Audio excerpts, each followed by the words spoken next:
Sige, diretso na natin. Paano? God is good? All the time. And all the time. Medyo pause pa kasi sigaw dun sa basketball, no? Pero yun, no? Dire-diretso tayo. Sabi nga ni Ate Cha, no? Tayo ay body of Christ. Pag may pangangailangan yung isa, bigyan mo. Pag mangungutang, bigyan mo. Pagka may mga kailangan, ganun po dito sa church natin, ang madami pong pangangailangan ng church natin. Kasi nga, kanina hindi ko alam kung ano unahin ko. Dapat pala pag nandun ka sa monitor, nakapokus ka dun. Eh, may doon pong nagdidis pasundo, ganito. Hindi ko alam kung ano unahin ko, kaya madami pong pangangailangan ng church. Kaya yung mga kapatid nga, sabi natin siya, nung may willing kayo sa music, ito po ay isang kind of offering. I-offer niyo yung sarili ninyo na maglingkod sa Diyos. Kaya gaya doon po sa monitor, sa mga music, marami pa tayong mga pangailangan, sa mga sekretary, madami pa po. Magluluto, magliligpit ng plato, madami. Ganyan po yung isang kind of offering. No? Dahil nga isang body Christ tayo, kailangan po nating punuan lahat yun bilang isang church, yung mga pangailangan ng church. Doon po yung may mga gusto matuto sa monitor, at minsan sa service, kung may mga kailangan service, kailangan po natin pagmitingan yan, taklakayin po natin kung paano po natin mapupunan yung pangailangan ng church, no? Diretso po tayo, no? Ito po yung tinalakay ko ng mga nauna.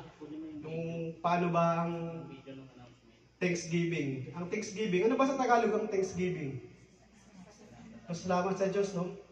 Una, honor God by giving. Yan yung po yung una ko natalakay dati. Enrich your life by giving. Make room for more blessing. Where is your heart? Giving is a connection to God. Remember where your wealth came from. Ngayon po, nasa ano na tayo? Be righteous. Ano ba maging righteous? Yun. Pamagat po is be righteous, no? Ang pamagat na nagbuhat po sa Matthew chapter 6 verse 33. But seek first the kingdom of God and His righteousness, and all these things shall be added to you. Bago po tayo magsimula, no, samahan niyo po kasi magsing panalangin. Lord, hallelujah, salamat po Panginoon sa patuloy mo po akong ginagamit, Panginoon. Patuloy mo po ako, Panginoon, na binibigyan ng wisdom, kalakasan, Panginoon. Lord, ako po ay patuloy na magpapasalamat, patuloy kang pupurihin, patuloy kang pasasalamatan, Panginoon. Sa mga oras na ito, Panginoon, hayaan mo po, Panginoon, na ikaw magsalita. Gamitin mo lamang po ako, Panginoon, na siglang walang laman, Panginoon. Alam ko po kung ay makasalanan. Alam ko po, Panginoon, hindi ako karapat-dapat, Panginoon. Through the blood of Jesus Christ, Panginoon, ay nagkaroon po ako, Panginoon, ng connection sa iyo, Panginoon. Salamat po, Panginoon. At maging daluyan po ako ng iyong mga salita, Panginoon. At dalangin ko po, Panginoon, na ito ay mag-penetrate sa amin, Panginoon, kung saan ay paano po kami maging righteous sa iyong harapan, Panginoon. Salamat po, Panginoon. This will I pray in the mighty name of Jesus. Patuloy po tayo, no? Sabi po sa Matthew chapter 6, verse 33. But seek first the kingdom of God and His righteousness, and all these things shall be added to you. Sabi nga, ano ba yung unahin po natin yung? But seek first, Tagalogin po natin para mas madali pong maunawaan. Sabi nga datapwat hanapin muna ninyo ang kanyang kaharian at ang kanyang katwiran, at ang lahat ng mga bagay na ito ay pawang idaragdag sa inyo. Ganun po, no? Hanapin po muna ninyo yung katwiran. Sabi nga yung kaharian ng Panginoon. Sabi sa Matthew chapter 6 verse 23. Paano po ba nyo mahanap ang katwiran ng Panginoon? May dalawang klase po akong binigay, no? Ayun po, no? Una po is, sabi nga, how to become righteous. Una po is faith. Ano po ba yung faith? Pangalawa po yung obey. Sabi po sa Hebreo chapter 11 verse 1. Tagal na lang po. Ngayon, ang pananampalataya ay isang kapanatagan sa mga bagay na iniintay. Ang katunayan ng mga bagay na hindi nakikita. Ito daw po pala yung faith, yung mga nananampalataya ka sa hindi mo nakikita. Paano ba tayo nananampalataya sa Panginoon? Lord, ay nananampalataya ako sa Panginoon, kagaya ko dati, no? Pag tinatamaan ako ng sakit. Lord, kailangan po kita, Panginoon. Kailangan ko po, Panginoon, ng mga kagalingan. Lord, I pray, Panginoon, na lahat ng mga pag-iinom, pagsusugal, sabi ko nung panahon ko pa dati, no?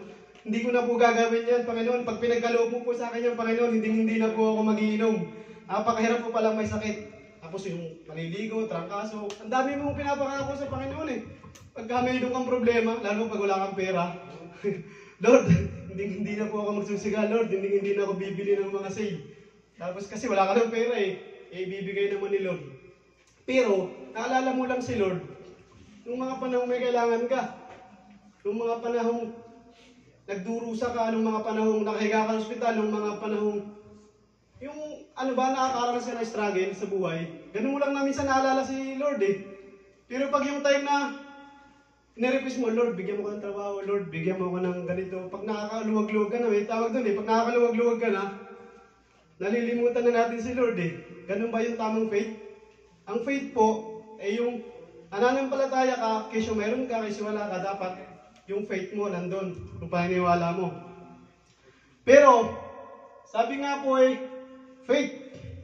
Ang karugtong po ng faith, para maging righteous, is obey. Obey God. Paano po ba mas obey God? Sabi po sa Matthew chapter 7, verse 21.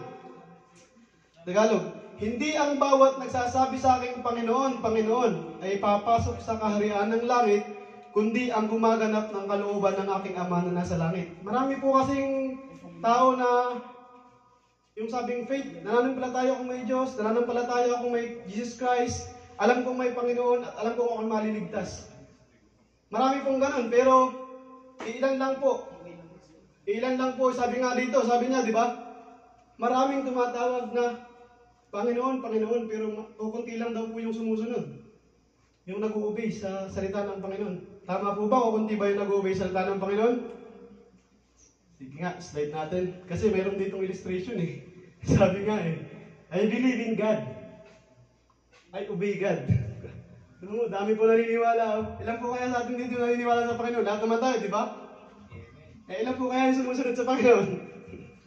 Kahit ako, medyo, minsan, guilty ako dyan Hindi minsan ako nakakasunod sa salita ng Panginoon.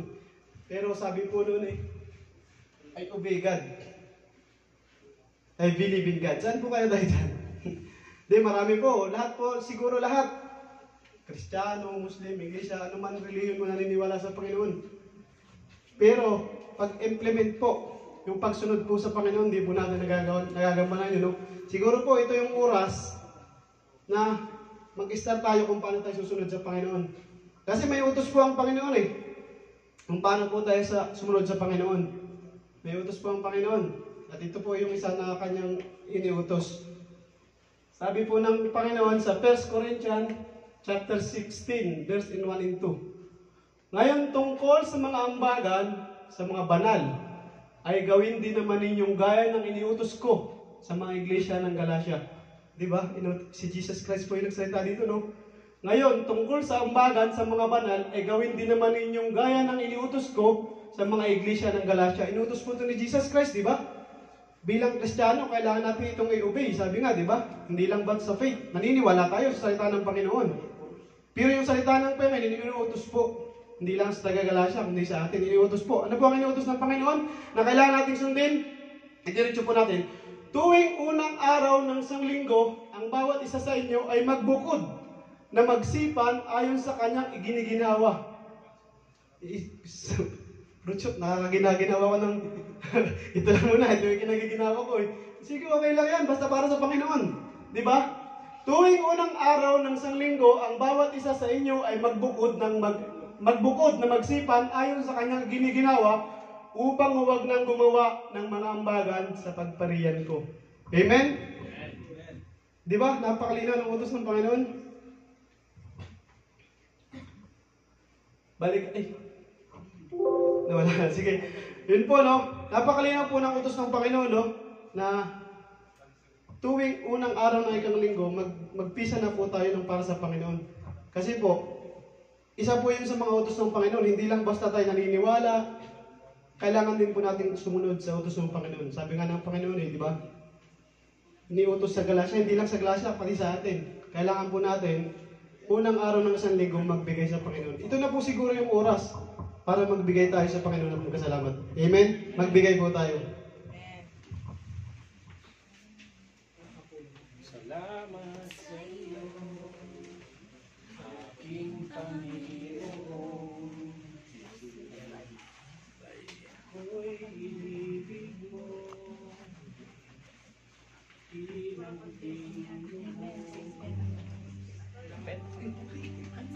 tanging alay ko sa'yo Sige, mga aking Ama, ay buhay ko sumayaw mo.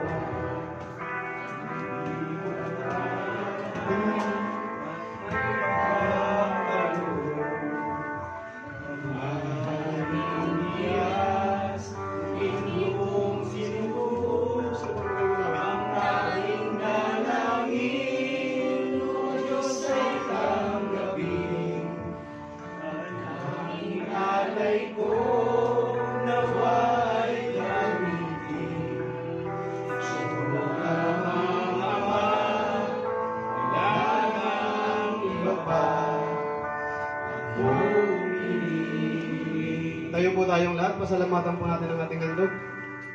Lord, pinakamataas sa lahat, Panginoon, Ikaw po ang aming great provider, Panginoon. Ikaw po ay aming pinupuri. Patuloy kang pasasalamatan, Panginoon, sa mga oras ng aming buhay, Panginoon. Salamat po, Panginoon, sa mga kapatiran na naka-attend, Panginoon, kung saan, Panginoon, ay natutunan namin, Panginoon, kung paano maging righteous, Panginoon.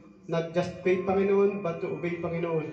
Alam namin, Panginoon, na maraming kakulangan ng bahay pa ng bahang ito, Panginoon. Hindi lamang po, Panginoon, financial, kundi ang willingness namin, Panginoon, na matuto kami, Panginoon, sa mga talent na pinagkaloob mo sa amin, Panginoon, kung paano ito improve, Panginoon, inside the TCF Church, Panginoon. Ay willingness, Panginoon, I pray na ito po, Panginoon, ay i-share ng bawat mga kapatiran, Panginoon, upang mapunan ng mga pangangailangan ng bahay pa ng bahang ito, Panginoon, from the Christian ministry, from the transport ministry, IT department, Panginoon, sa mga music, Panginoon, ano pa mang departamento, Panginoon, ng bahay pa ng bahang ito, Panginoon, I pray na mayroong mga kapatiran, Panginoon, na hinipo mo, Panginoon, upang willingness ang kanilang puso, Panginoon, na mag-giving, Panginoon, ang kanilang sarili, Panginoon, kung paano kapaglingkuran sa aming buhay, Panginoon. Salamat po, Panginoon, through financially, Panginoon, sa aming mga trabaho, Panginoon. Ikaw po, Panginoon, ang magbalik, Panginoon, sa mga kapatiran na may buong pusong nagbigay, Panginoon. Ikaw po ang magbigay sa kumpanya nila, Panginoon, ng diklik, siksik at dumapaw na pagpapala, Panginoon. Salamat po, Panginoon. This all I pray in the mighty name of Jesus. Amen.